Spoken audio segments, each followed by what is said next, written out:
The flash drive burns in my pocket, stolen evidence that could prove my father was murdered. Julian's security team just caught me in the garden, and now my knuckles are split from the fight. The will reading starts in minutes.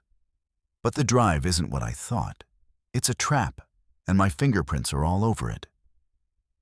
If I don't move fast, I'll take the fall for a crime I didn't commit. The video plays. My father's voice cracks through the speakers, accusing one of his sons of killing him. $80 million hangs in the balance, but the real prize is survival. And I'm the one holding the smoking gun. Part 1. A heap of trouble. The humidity in Charleston didn't just sit on the skin, it pushed. It was a physical weight, thick with the scent of salt and the sulfuric rot of the marshes, a smell locals called pluff mud. Caleb Sterling stood at the edge of the driveway, his thumb rhythmically flicking the lid of his rusted silver Zippo. Click, clack, click, clack. Click, clack, 5 times. Check. He needed the rhythm to keep the static in his brain from turning into a roar. His father, Arthur, was dead, and the grand estate behind him felt less like a home and more like a mausoleum waiting for its next occupant. Caleb wasn't there for the grieving. He had spent the previous night in the shadows of Dr. Thompson's clinic, the air there smelling of industrial peppermint and old paper. He could still feel the phantom vibration of the floorboards as he'd pried open the mahogany desk.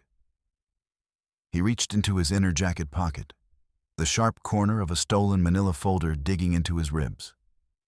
Inside was the truth the Sterling family wanted buried: a toxicology report. The official word was a heart attack. Clean, quiet, expected for a 72-year-old man with a face like weathered granite. But the paper in Caleb's pocket screamed something else. Potassium cyanide. A heart doesn't just quit when that's in the blood. It's stopped by a hand that knows exactly what it's doing. He moved toward the garden, his boots crunching on the perfectly manicured gravel. The Sterling estate was a masterpiece of false comfort, all velvet curtains and polished wood, but Caleb knew the history of the house. He knew about the tool shed where his father had locked him as a boy to build character. He knew that in this family, love was a prize you fought for, and weakness was a death sentence. You're early, Caleb, and you're vibrating. The voice was sharp, like a razor blade hidden in silk. Caleb turned to see Sarah Miller, standing under the heavy, moss-draped limbs of a live oak. She was his attorney, a woman who apologized to door frames, but could gut a witness in a deposition without breaking a sweat. She looked at his hand, the one frantically working the Zippo, and then at his eyes. "The report," Caleb said, his voice a dry rasp. He handed her the folder. It wasn't his heart. Someone put a clock on him and wound it down to 0. Check. Sarah scanned the pages, her hawk-like eyes darting behind her designer frames. The color drained from her face, leaving her looking as pale as the marble statues lining the garden path. "Caleb, if this is real, you shouldn't have it. This isn't just a medical record. It's a death warrant. You think Julian doesn't know you're digging? He's been 3 steps ahead of you since the funeral. This feels like a trap. It smells like one." Julian is a shark in a $3,000 suit. Caleb spat, his knuckles white as he gripped the lighter.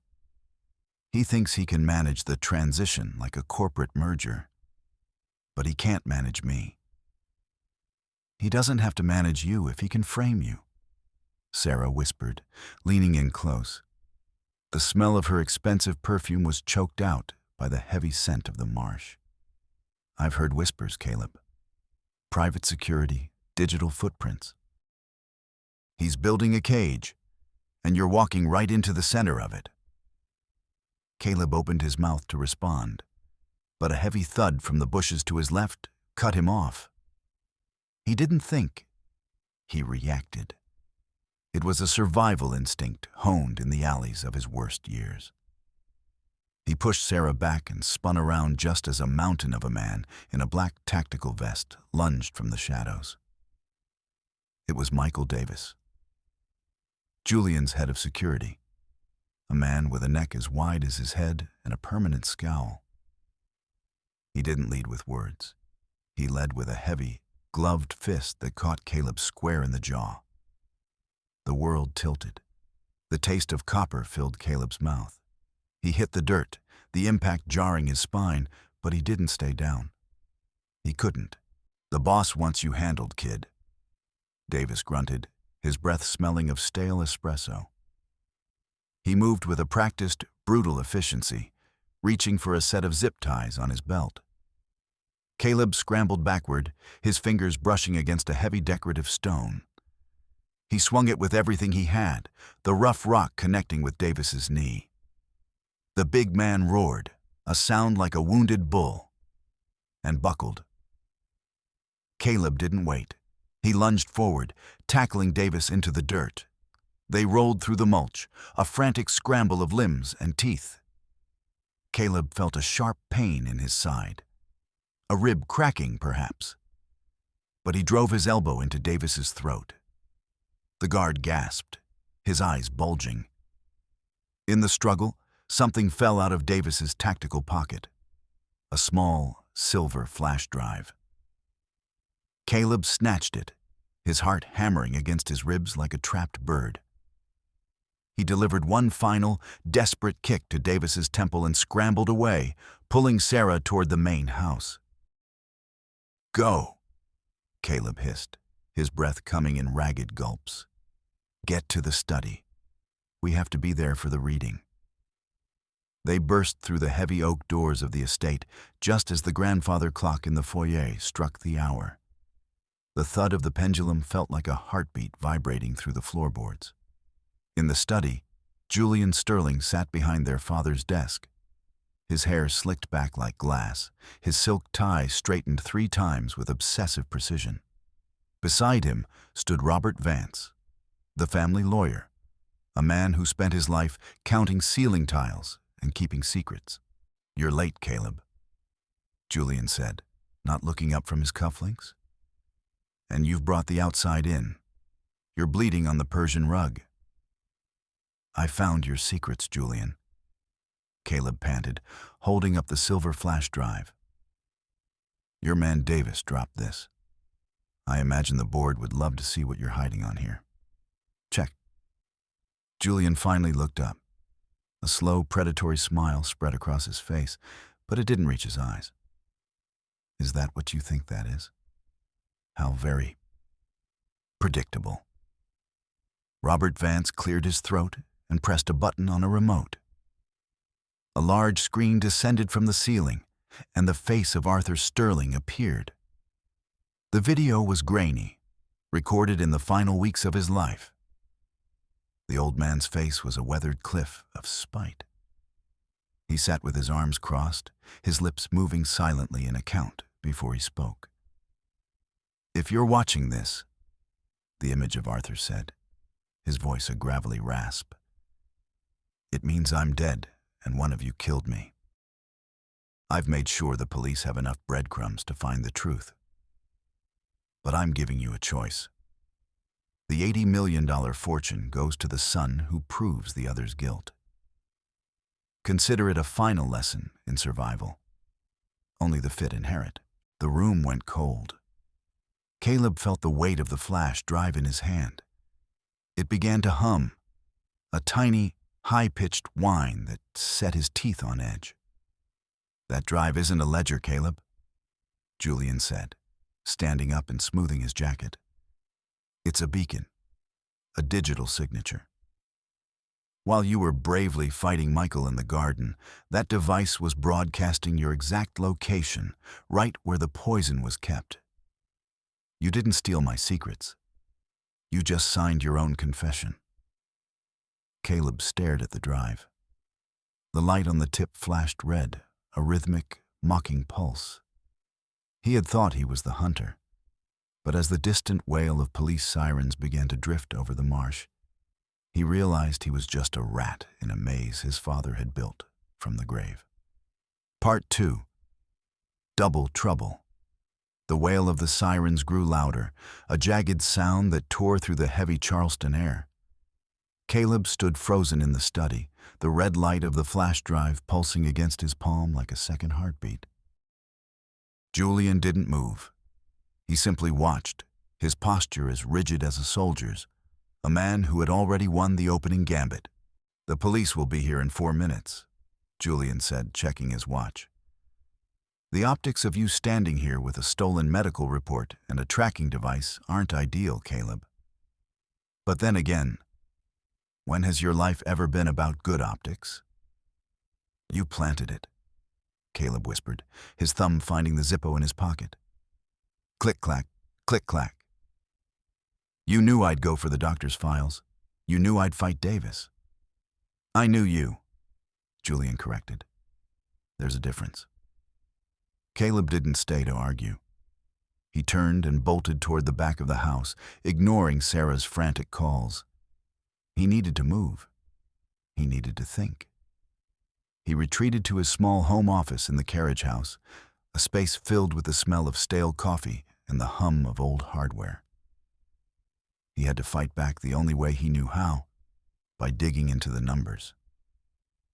He sat at his desk, his fingers flying across the keys. He wasn't looking for emails. He was looking for the money. Sterling Global's financial servers were a labyrinth. But Caleb had spent his life finding the cracks in walls. He began to bypass the entry points, moving like a shadow through the digital architecture. He was looking for the bleed, the tiny discrepancies that suggested Julian was skimming from the estate to cover his own Wall Street losses. "I have you," Caleb thought as he saw a series of offshore transfers. Just a few more steps. Suddenly, the screen flickered. A deep, resonant hum vibrated through the desk. A red banner splashed across his monitor. "Unauthorized access detected." "No, no, no," Caleb hissed. He tried to pull back, to erase his path. But the system refused to recognize him. It was like a locked door with the wrong key. The cursor moved on its own, opening files he hadn't touched, deleting records of Julian's transfers, and replacing them with Caleb's own personal folders. Outside, the heavy thud of car doors slamming echoed through the night. Julian hadn't just blocked him. He had rerouted the attack. To anyone watching from the outside, it looked like Caleb was frantically scrubbing the servers of incriminating evidence before the police arrived. He had been baited into a digital trap that made him look like a guilty man destroying the smoking gun. He shut the laptop and leaned back, his breath hitching. He needed a different angle. Physical evidence. He slipped back into the main house through a side entrance, moving silently through the darkened halls until he reached his father's bedroom. The air here was stagnant, smelling of old wool and the bitter tang of medicine. He tried the handle. Locked. He reached into his pocket and pulled out a small leather kit. He fumbled with the lock, his hands shaking, until he felt the tumblers yield with a metallic click. But as the door swung open, he stopped. The door had been locked from the inside. He looked at the heavy brass bolt. There was no way to engage it from the hallway. And yet, the room was empty. He scanned the floor and saw a small, glinting object near the nightstand. A rare skeleton key, the kind his father had obsessed over. It sat there like a discarded tooth. A low whine came from the corner of the room. Caleb's heart skipped. It was Barnaby, his father's golden retriever. The dog was usually a constant barking nuisance, but now he lay in a heap on the rug, his breathing shallow and ragged.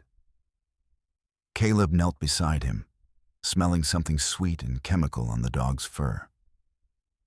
Barnaby was in a drug-induced stupor, sedated so deeply he didn't even wag his tail. They silenced the witness, Caleb whispered, stroking the dog's head. The realization hit him. The killer hadn't just been in this room. They had been invited in. He heard a floorboard creak in the hallway. He pocketed the skeleton key and slipped out the window, dropping into the damp grass below. He had to get to the coast. He had a lead, a whistleblower, a former maid who claimed to have seen someone in the house the night Arthur died. He jumped into his old sedan and tore down the narrow coastal road, the salt spray obscuring his mirrors. The temperature was dropping, a bitter Atlantic wind whipping through the car seals. He checked his rearview mirror. 2 pinpricks of light were gaining on him. A black SUV roared up behind him, its high beams blinding. Caleb gripped the wheel, his knuckles white. The SUV didn't try to pass. It rammed him. The impact sent a jolt of white-hot pain through Caleb's neck. The metal of his bumper shrieked as it crumpled. "Come on!" Caleb yelled, flooring the gas. The SUV hit him again, harder this time, pushing his back end toward the marshy edge of the road. Caleb fought the wheel, the tires screaming against the asphalt. He could see the driver now, a dark silhouette behind tinted glass. The SUV pulled alongside him, the heavy frame of the truck grinding against Caleb's door. It was a slow-motion execution. The road curved sharply toward a cliff overlooking the Atlantic. The SUV gave one final, violent shove. Caleb's tires lost their grip on the gravel. The world spun. The sound of rushing wind filled the cabin as the car went airborne. The crash was a symphony of breaking glass and screaming metal. The car slammed into the tree line halfway down the slope, the frame twisting around an ancient oak. Silence followed, broken only by the ticking of the cooling engine and the rhythmic drip of fluid hitting the dirt. Caleb opened his eyes. Everything was red. He unbuckled his seatbelt and tumbled out of the shattered door, his legs feeling like lead. He crawled through the brush, the smell of gasoline thick in the air. He reached a thicket of palmetto trees, just as the car's engine erupted in a ball of orange flame. The heat singed the back of his neck. He lay in the dirt, watching the SUV linger at the top of the cliff for a moment before it sped away into the night. They thought he was dead. For the first time in days, he was invisible. He spent the rest of the night walking back toward the estate, his body a map of bruises. He needed help. He needed Sarah. He found her briefcase in the library, left behind in the chaos of the police arrival. He opened it, looking for her legal notes, but his hand stopped. Subverted, tucked into a side pocket of the briefcase, was a leather-bound ledger. Caleb opened it, expecting to find case files or court dates. Instead, he found a meticulously organized list of dates and dollar amounts. June 12th, $5,000. Subject showed signs of relapse. July 19th, $5,000. Subject contacted former associates. August 3rd, $10,000. Subject began investigating the offshore accounts. Caleb's breath hitched. The subject was him. The handwriting was unmistakably Arthur's, but the notes were signed with a small, elegant S. He felt a wave of hope wash over him. She was keeping a record for my father, he reasoned. She was helping him manage my recovery. She was looking out for me. It made sense. Sarah had always been the one to pick him up from the clinic, the one who talked the police out of filing charges when he was at his lowest. She wasn't just his lawyer. She was his guardian. This ledger was proof that his father, in his own twisted way, had cared enough to ensure Caleb stayed clean. He felt a rare moment of warmth, a sense of relief that he wasn't alone in this fight. Sarah was on his side. She had always been on his side. He closed the ledger, a small smile touching his lips. He would show her he knew. He would thank her for being the one person in this family who didn't view him as a biological liability. But then, he flipped to the very last page. The date was 2 days ago. The entry was different. It wasn't a progress report. It was an invoice. Final payment for services. Rendered $50,000. Task: direct subject toward the clinic files. Ensure the beacon is secured. Finalize the framing sequence. The warmth in Caleb's chest turned to ice. The world didn't just tilt. It vanished beneath him. Sarah hadn't been his guardian. She had been his handler. Every accidental tip, every warning about Julian, every moment of support had been a choreographed move to lead him exactly where Arthur, and now Julian, wanted him. He looked at the ledger again, the ink blurring before his eyes. She wasn't an ally. She was a paid informant who had been selling his sobriety and his secrets to the highest bidder for years.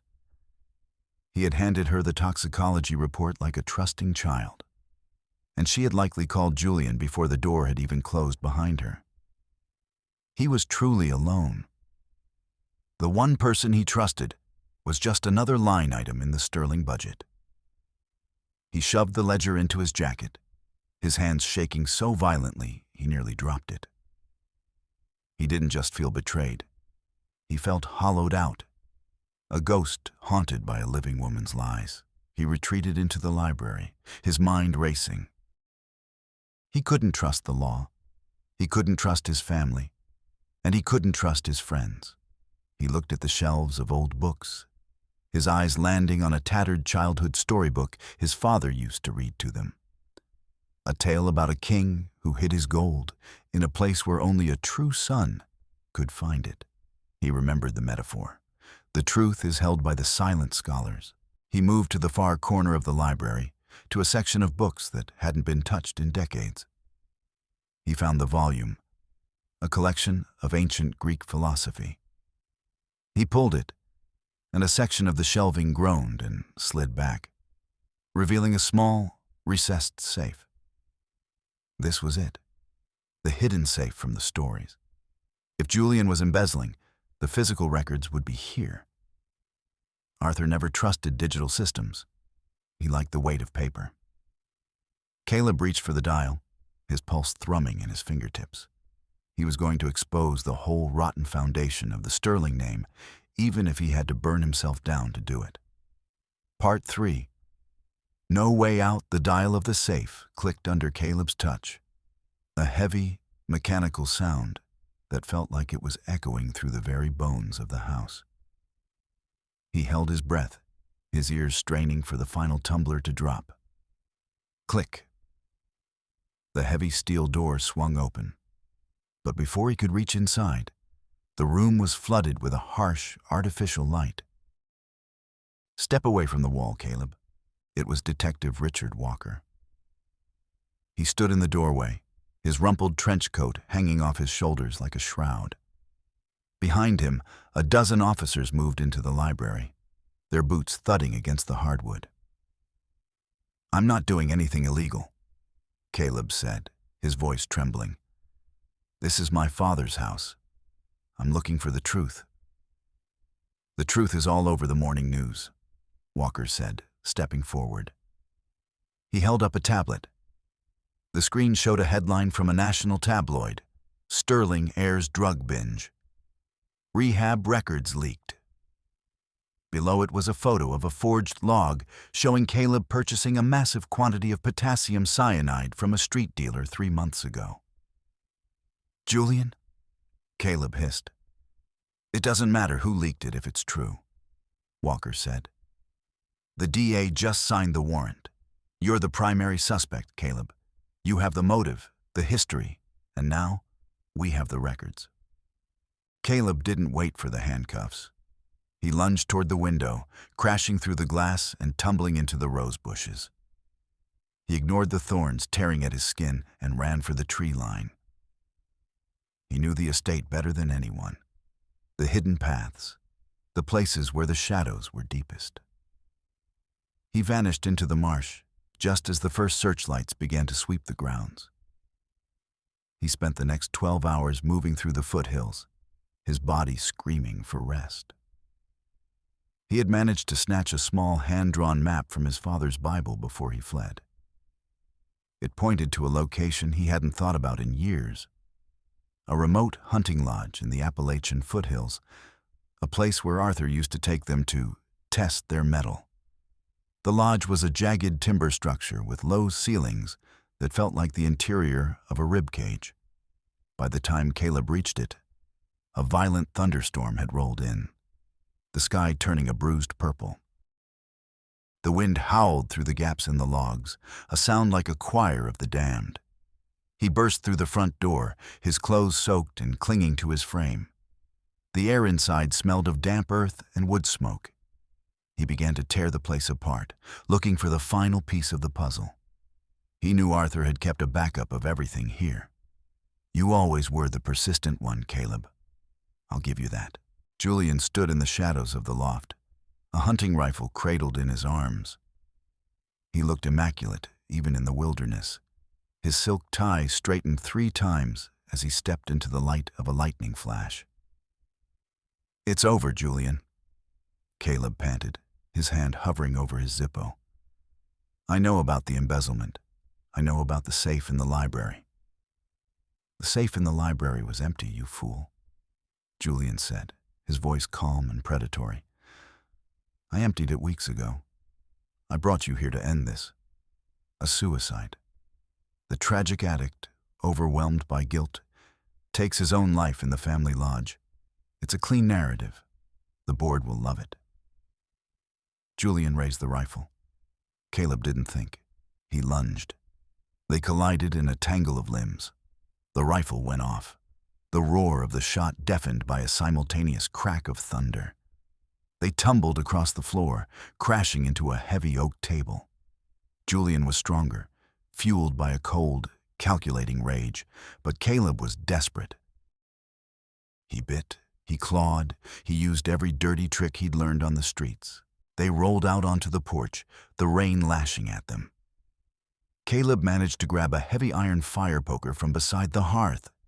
He swung it, catching Julian in the ribs. Julian gasped, dropping the rifle. Caleb pinned him against the railing, the fire poker pressed against his brother's throat. "Open it," Caleb roared over the wind. "The floor's safe. I know it's here. Open it, or I swear to God, I'll finish what the poison started." Julian looked at him, a flicker of genuine fear finally crossing his glass-like eyes. He nodded slowly and reached under a loose floorboard, punching a code into a hidden keypad. A small steel box popped up from the floor. "Subverted." Caleb pushed Julian aside and grabbed the box. His hands were shaking so hard he could barely grip the lid. "This is it," he thought. "The proof of the embezzlement. The records of the anonymous transfers. This is the key that unlocks the cage." Asterisk. He could almost feel the weight of the fortune shifting back toward him. He could see the look on Detective Walker's face when he handed over the evidence that would put Julian away for life. He flipped the lid open. Inside was a single, crisp sheet of paper. It wasn't a bank statement. It wasn't a ledger. It was a formal, notarized confession. Caleb's heart soared. He did it. Julian signed a confession, but as he began to read, the words turned to ash in his mouth. "I, Dr. James Thompson, hereby swear under penalty of perjury that on the dates of March 14th and April 2nd, I was approached by Caleb Sterling." He expressed a desire to expedite his father's passing. At his request, and under the threat of exposing my own past medical malpractice, I provided him with the potassium cyanide used in the incident. I have been paid $200,000 for my silence, a sum I am now returning to the estate. Asterisk. Caleb's world didn't just collapse. It imploded. He stared at the signature at the bottom. It was Thompson's, clear and undeniable. "I didn't do this," Caleb whispered, the paper fluttering in the wind. "I never talked to Thompson. I never threatened him." "I know," Julian said, standing up and brushing the mud from his trousers. "I didn't pay him to sign that, Caleb. An anonymous trust did, months ago, before Father even died." Caleb looked at his brother, his mind spinning in 1,000 directions. You didn't frame me?" "I tried," Julian said, a hollow laugh escaping his lips. "I spent millions trying to build a case against you. But someone else had already built a better one. Someone who knew exactly how to play both of us." Caleb looked at the paper again. The date of the trust's creation was his father's birthday. "He played us," Caleb said, the realization hitting him like a physical blow. "He set the trap before he even took the poison. He didn't want one of us to win. He wanted us both to lose." A sudden flash of blue and red lights cut through the rain. A dozen police cruisers were screaming up the winding drive.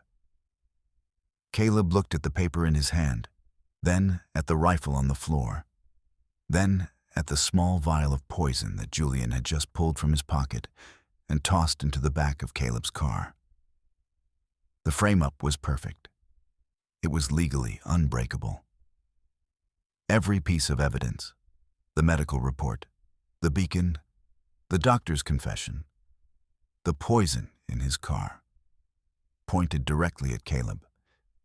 He stood paralyzed in the pouring rain as the officers began to surround the lodge, their guns drawn, their voices lost in the roar of the storm.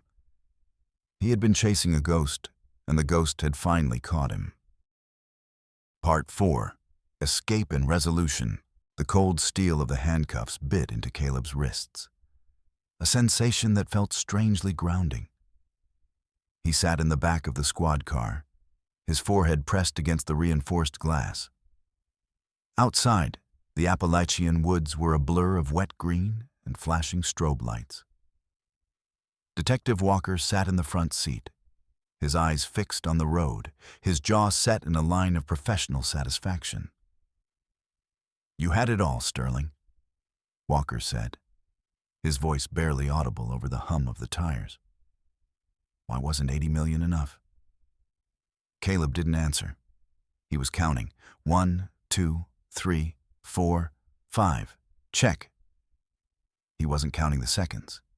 He was counting the turns. He knew this road. He knew that 2 miles ahead, there was a drainage culvert that led directly into the old service tunnels of the Sterling estate. He had spent his teenage summers exploring those tunnels, using them to sneak out when his father had locked the doors. He shifted his weight, feeling the small, jagged piece of metal he'd palmed from the lodge's floorboard. He began to work it into the lock of the handcuffs. It was a desperate, clumsy move, but the adrenaline made his fingers move with a precision he didn't know he possessed. Click. The left cuff yielded. He kept his hands behind his back, waiting. The car slowed as it approached the estate's perimeter. "We're taking you to the station for processing," Walker said. "Don't make this harder than it has to be." "I'm not," Caleb said. He lunged forward, slamming his shoulder into the door handle. The lock was electronic, but the impact jarred the sensor. He kicked the door open and tumbled out of the moving car, hitting the wet pavement and rolling into the high grass. "Suspect is down. Suspect is fleeing."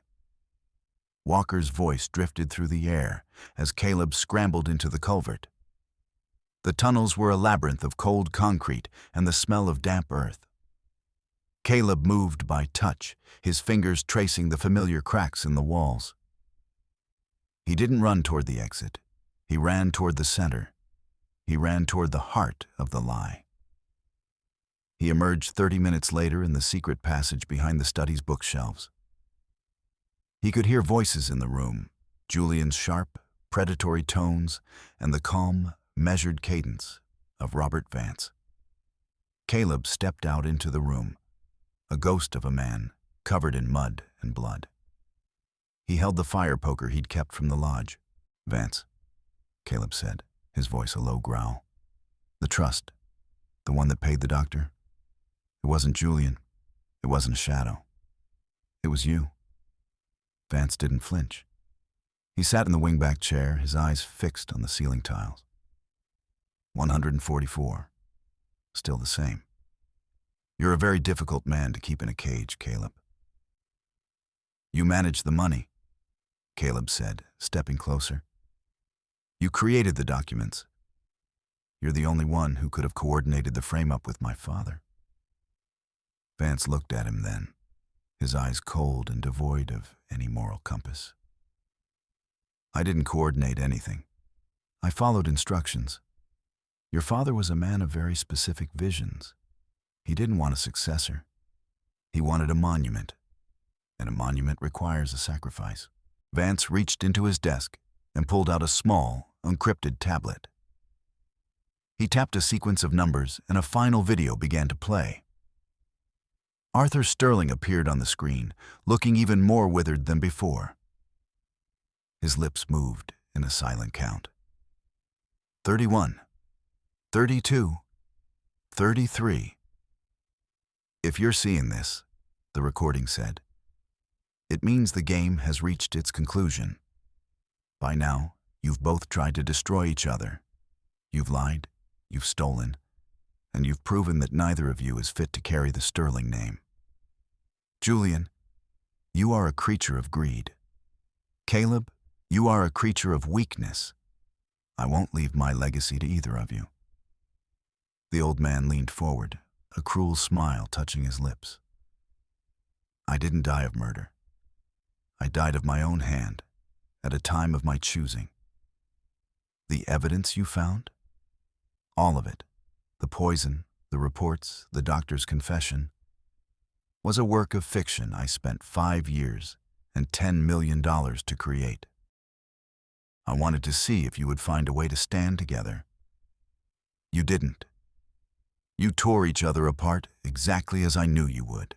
The screen went black. "The estate is being liquidated," Vance said, his voice devoid of emotion. "The money is being transferred to a public trust for the creation of a park in your father's name. The Sterling legacy will be a forest, not a family. You are both disinherited, effective immediately." Caleb looked at Julian. The apex predator looked like a hollowed-out shell, his glass-like hair disheveled, his silk tie hanging limp. They had both been rats in a maze, fighting for a piece of cheese that didn't exist. "He won," Julian whispered. "Even in the dirt, he won." "No," Caleb said, looking at the rusted Zippo in his hand. He realized the rhythm had stopped. He didn't need the clicks anymore. He just played a game. We're the ones who decided to stay on the board. The end was swift and sterile. Federal agents arrived an hour later to begin the process of seizing the assets. The Sterling name was stripped from the gates, the marble statues hauled away on flatbed trucks. The grand estate, the fortress of lies, was emptied until only the ticking of the grandfather clock remained. Months later, Caleb stood on the steps of the Charleston courthouse. The suicide confession had been verified, the charges against him dropped. He was a free man, but he was a man with nothing. No money, no family, no home. He saw Julian walking toward him. His brother was wearing a cheap, off-the-rack suit, his posture slumped for the first time in his life. He looked like a stranger. They passed each other on the stone steps. For a moment, it looked like Julian might speak, might reach out and acknowledge the wreckage they had shared. But he didn't. He straightened his tie 3 times, a ghost of an old habit, and kept walking. Caleb watched him go, then turned toward the street. The air was still thick with the smell of the marsh, but the weight was gone. He reached into his pocket and felt the Zippo. He pulled it out and, with a steady hand, tossed it into a nearby trash can. He didn't need to count anymore. He walked into the sunlight, a man finally stepping out of a shadow that had lasted a lifetime. The end.